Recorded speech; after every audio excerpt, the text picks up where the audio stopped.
এই সময় আরে ভাইয়া ভাবি, তোমরা হঠাৎ আমার বাসায় বলে আসলে না? যে বলে আসলে তোমাদের জন্য অনেক কিছু রান্না করে রাখতাম। আরে এসব কি বলিস? ভাই কি তার বোনের বাসায় না বলে আসতে পারে না? আর ভাই কি তার বোনের বাসায় শুধু খাওয়ার জন্যই আসে? আসলে এদিক দিয়ে একটা কাজে যাচ্ছিলাম, তাই ভাবলাম তোকে একটু দেখে যাই, এই জন্যই আসলাম আর কি। ও আচ্ছা আচ্ছা, ভেতরে আসো। আচ্ছা ঠিক আছে, এই আসো আসো। এই নাও। আচ্ছা ঠিক আছে, এইসবের কি দরকার ছিল? আরে রাখ রাখ।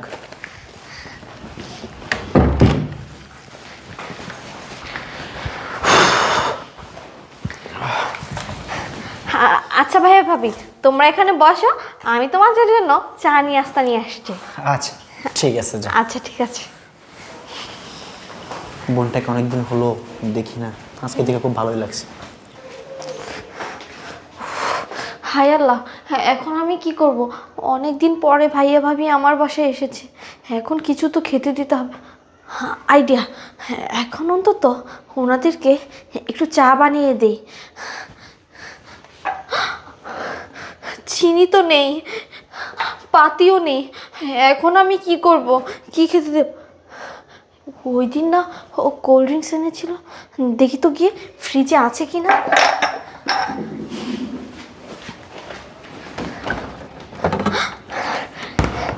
এই তো একটু কোল্ড ড্রিঙ্কস আছে, এটা দিয়েই ভাইয়া ভাবিকে কোনো মতো চালিয়ে দিই, হয়তো একটু সম্মানটা বেঁচে যাবে। যাই, এটা মিশ দেই।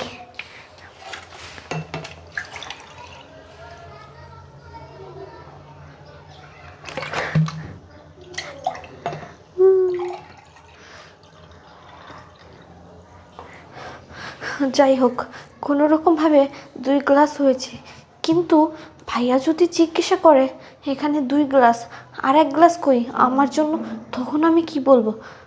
যাই হোক, ভাইয়াকে এটা বলে কাটিয়ে দিব যে আমি কিছুক্ষণ আগে চা খেয়েছি, আমি খাবো না। যাই দিয়ে আসি।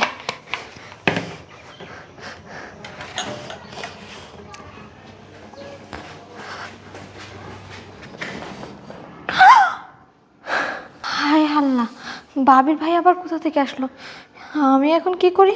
এখানে গ্লাস 2টা, না কিছু একটা তো করতেই হবে। না, যাই,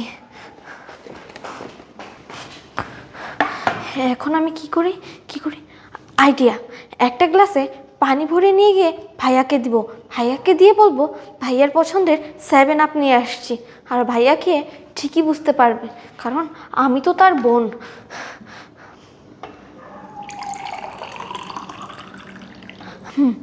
হয়ে গেছে, এখন এগুলো নিয়ে ওদেরকে দিয়ে আসি। ভাইয়া এই যে নাও। আরে আপনি কখন আসলেন? এটা মাত্রই আসলাম, কেমন আছেন? এই তো আলহামদুলিল্লাহ, আপনি? আসলে একটি হয়েছে কি, ও এদিক দিয়েই যাচ্ছিল, ওর নাকি একটা কাজ আছে সামনে, তো আমাকে কল করলো যে ভাইয়া আপনি কোথায়। আমি বললাম যে আমি আমার বোনের বাসায় আছি, তো ও আসলো আর কি। ও আচ্ছা আচ্ছা আচ্ছা, এই যে ভাইয়া তোমার পছন্দের 7 আপ, ভাইয়া এই নেন, আপনিও নেন। ভাবি এই যে নিন। এই সবের আর কি দরকার ছিল? আরে খান ভাবি। বোন, তুই এখন মনে রাখছিস যে 7 আপটা আমার খুব ফেভারিট, এটাকেই বলে ভাই বোনের ভালোবাসা। আচ্ছা যাই হোক, নিজাম শুরু করো, হেই খাও। কি ব্যাপার, আমার বোন বললো এটা নাকি 7 আপ, তো এখন তো দেখছি এটা সাদা পানি। না না, তার মানে এখানে কোনো রহস্য আছে, এই রহস্যের উদ্ঘাটন আমাকে করতেই হবে। ভাইয়া আমিও 7 আপ খাবো। আচ্ছা ঠিক আছে ভাইয়া, আপনি একটু অপেক্ষা করেন, আমি আপনার জন্য 7 আপ নিয়ে আসছি। বোন দাঁড়া, অনেকদিন পর তোর ভাবি আসছে, তুই তোর ভাবির সাথে বসে গল্প কর, আমি বরঞ্চ গিয়ে 7 আপ নিয়ে আসছি। নিজাম তুমি বসো, আমি আনছি, এখানে বস।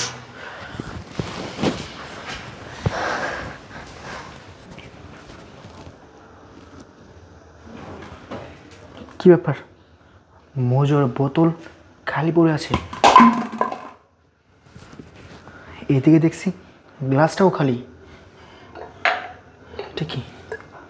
চিনি, কিন্তু চিনি তো নেই,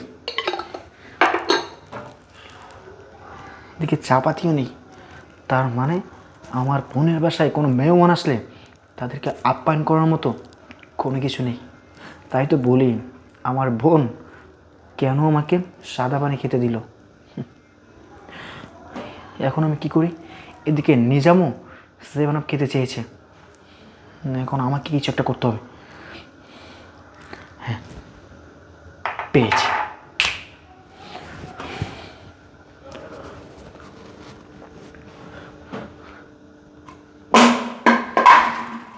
এই কিসের শব্দ হলো? আরে ভাইয়া, শব্দ হলো কিসের? আসলে নিজাম, একটা প্রবলেম হয়ে গেছে। আমি তোমার জন্য যে 7 আপ আনতে গিয়েছিলাম, সেই 7 আপটা গ্লাসে ঢালতে না ঢালতেই আমার হাত থেকে 7 আপের গ্লাসটা পড়ে যায়। আর যে 7 আপগুলো ছিল সেগুলো সব ফ্লোরে পড়ে যায়। আচ্ছা, তুমি একটা কাজ করো, মন খারাপ করো না, তুমি একটু বসো, আমি নিচে গিয়ে দোকান থেকে কিনে নিয়ে আসছি। না না ভাইয়া, দাঁড়া, ওটার প্রয়োজন নাই। আমার এমনি তো অনেক তাড়া আছে, আমি যাই, পরে আবার এক সময় এসে খাবো, সমস্যা নেই। হ্যাঁ আচ্ছা, একটু বসো। না না না, আমার অনেক তাড়া, তোমরা বসো, গল্প করো, আসো, আমি একটু গেলাম। আচ্ছা ভাই, ঠিক আছে, যাও। আচ্ছা, গেলাম, ভালো থেকে। হ্যাঁ আচ্ছা, আবার এসে। বোন, তোর হাজবেন্ড কোথায়? ভাইয়া, ও ও তো অফিসে গেছে। ও আচ্ছা। আচ্ছা বোন, আমি তোকে একটা কথা জিজ্ঞেস করবো? হ্যাঁ, বলো ভাইয়া। আসলে আমি যখন থেকে তোর বাসায় আসছি, তোর চেহারা দেখে মনে হচ্ছে তুই সুখে নাই। হয়তো বা তোর কোনো প্রবলেম হয়েছে। বোন, তুই আমাকে সত্যি করে বল না, তোর কি হয়েছে? আরে না ভাইয়া, আমার কিছু হয়নি, সব ঠিকই আছে। এই তুই তুই কী ভাবছিস? তুই মিথ্যা কথা বলবি আর আমি সেটা বুঝে যাব না, আমি বুঝতে পারবো না? ভুল। এই, তুই আমার বোন, ছোটবেলা থেকে তোকে আমি আদর করে বড় করেছি। তোর চেহারা দেখলে আমি বুঝতে পারি কখন তোর কি হয় আর কখন কি না হয়। আমি অবশ্যই বুঝতে পারছি তোর কোনো একটা সমস্যা হয়েছে, তুই যেহেতু আমাকে বলছিস না। কিন্তু সৌনিপ্তি, বাবা তোর কথা বলতে বলতে অনেক কান্না করে। এই যে কিছুদিন আগেও বাবা তোকে কল করেছে, তুই গেলি না আমাদের বাড়িতে। তোর হাজব্যান্ডকে কল করে, তোর হাজব্যান্ড কল ধরে না, আর কল ধরলেও বলে কি আমি এই কাজে আসি সেই কাজে আসি। এই কি হয়েছে, তোরা আমাদের বাসায় যাচ্ছিস না কেন? কোনো প্রবলেম হলে আমাকে বল, আমি তো তোর ভাই, আমার কাছে তো কোনো লজ্জা পাওয়ার কোনো দরকার নেই, আমাকে বল। না ভাইয়া, তেমন কিছুই হয়নি, আমরা ভালোই আছি। আচ্ছা ঠিক আছে, তুই যেহেতু বলছিস তুই ভালো আছিস, ভালো থাকলেই ভালো। আর আল্লাহর কাছে দোয়া করি সব সময় যেন তুই ভালো থাকিস। তবে শোন, আমাদের কাজের সময় হয়ে গেছে, আমরা গিয়ে এই কাজটা করি। আরেকটা কথা বলি, তোর হাজব্যান্ড আসলে বলবে আমি আসলাম, আর সময় পেলে অবশ্যই কিন্তু আমাদের বাড়িতে যাবি। আচ্ছা ঠিক আছে ভাইয়া। আচ্ছা ঠিক আছে, তাহলে আজকে আমরা আসি। কিন্তু ভাইয়া একটু পরে যেতে, কিছু তো একটা খেয়ে যাও। না বোন, তার আর কোনো দরকার নেই, অন্য একদিন সময় করে আসবো, সেদিন নয় খেয়ে নেবো। আচ্ছা ঠিক আছে। আচ্ছা মাহি, চলো। আচ্ছা আপু, তাহলে ভালো থাকো, আসি। হ্যাঁ, আচ্ছা ঠিক আছে। সবসময় ভালো থাকো।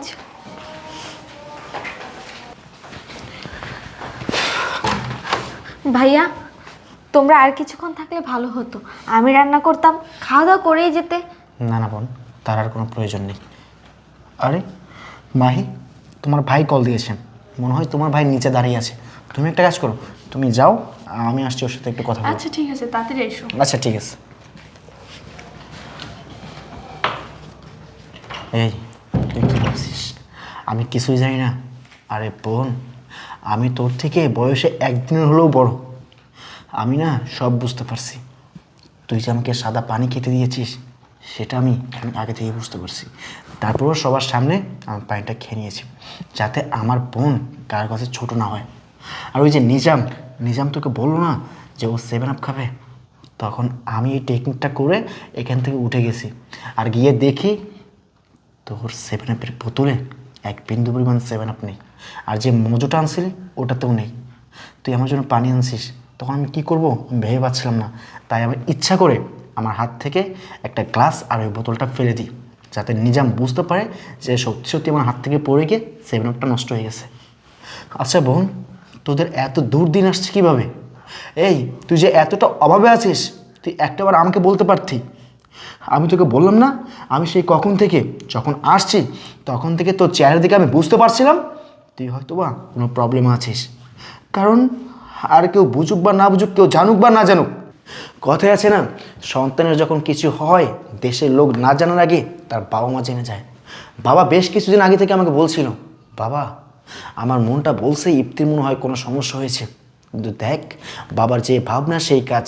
বাবা মনে মনে ভাবছিল তুই হয়তো বা কোনো বিপদে পড়েছিস। তো আজকে যদি আমি তোর বাসায় না আসতাম তাহলে আমি কখনোই বুঝতে পারতাম না যে তুই একটা বিপদে আছিস। এই, তুই বিপদে আছিস, তুই আমাকে একটাবার বলতি। আর তোর হাজবেন্ড কোথায়? আসলে তোদের মূল সমস্যাটা কি? তোদের কি হয়েছে আমাকে একটু খুলে বলতো। এই বোন, চুপ করে থাকিস না, আমাকে খুলে বল না। আসলে ভাইয়া ও কোনো কাজে যায়নি, ওর 2-3 মাস ধরে চাকরিটা চলে গেছে। আমাদের ঘরে কোনো বাজার টাজার কিছু নেই, আমাদের বাসা ভাড়াটাও দিতে পারিনি। বাড়িওয়ালা বলেছে আমরা যদি এই মাসে বাসা ভাড়া না দিতে পারি তাহলে আমাদের বাসা থেকে বের করে দিবে। এর জন্য ও কোনো কাজের ব্যবস্থা করতে গেছে। চুপ, একদম চুপ। একটু তুই কি বললি? তোর হাজবেন্ডের 2-3 মাস যাবৎ চাকরি নেই, তোদের বাসায় কোনো বাজার সাজার নেই। এই, আমাদের কি টাকা পয়সার কোনো কমতি আছে, কোনো অভাব আছে আমাদের? এই কথাগুলো একটাবার আমাদেরকে বলতে পারিসনি? আমি মানলাম যে তুই বাবাকে বলতে পারিসনি ভয়ে, কিন্তু আমি তো তোর ভাই, আমাকে তো সব কিছু খুলে বলতে পারতি। আর কি বললি? আরে আমাদের বাড়িতে থাকার মতো কোনো মানুষ নেই, আর আমার বোন তুই আমার বোন হয়ে বাসা ভাড়া নিয়ে আছিস, আর 3 মাস যাবৎ বাসা ভাড়া দিতে পারছিস না। বাড়িওয়ালা কি না বলে যে বাড়ি ভাড়া দিতে না পারলে বাড়ি থেকে বের করে দিবে। আরে তুই তো চাইলে আমাদের বাড়িতে গিয়ে আমাদের বাড়িতে থাকতে পারতি। আমি মানলাম হয়তো বা তোর হাজব্যান্ডে যাবে না, কিন্তু বোন, তুই কাজটা মোটেও ঠিক করিসনি, তুই কাজটা অনেক খারাপ করেছিস। আচ্ছা যাই হোক, এই যে এখানে 50,000 টাকা আছে, এটা রাখ। এটা দিয়ে তোদের বাসা ভাড়া যেগুলো বাকি আছে সেগুলো দিবি, আর বাজার সাজার করে ভালো মন্দ খাওয়া দাওয়া করবি। নে। ভাইয়া গ্লাস ভেঙেছ, এর জন্য এই টাকাটা দিচ্ছ? আরে পাগল, আমি তোর ভাই, আমি কি তোর কষ্ট সহ্য করতে পারি? বিশ্বাস কর বোন, তোর কষ্ট দেখে আমার কলিজাটা ফেটে যাচ্ছে, আমি তোকে বোঝাতে পারবো না। আর কথা বাড়তে চাই না, রাখ। আর হ্যাঁ শোন, তুই তোর হাজব্যান্ডকে বলবি তোর হাজব্যান্ডকে যেন ভালো একটা ব্যবসা খুঁজে বের করতে। তোর হাজব্যান্ড যে ব্যবসাটা করতে পারবে, আমি প্রয়োজনে টাকা দিয়ে তোর হাজব্যান্ডকে ব্যবসা ধরিয়ে দিব, ঠিক আছে? থ্যাংক ইউ ভাইয়া।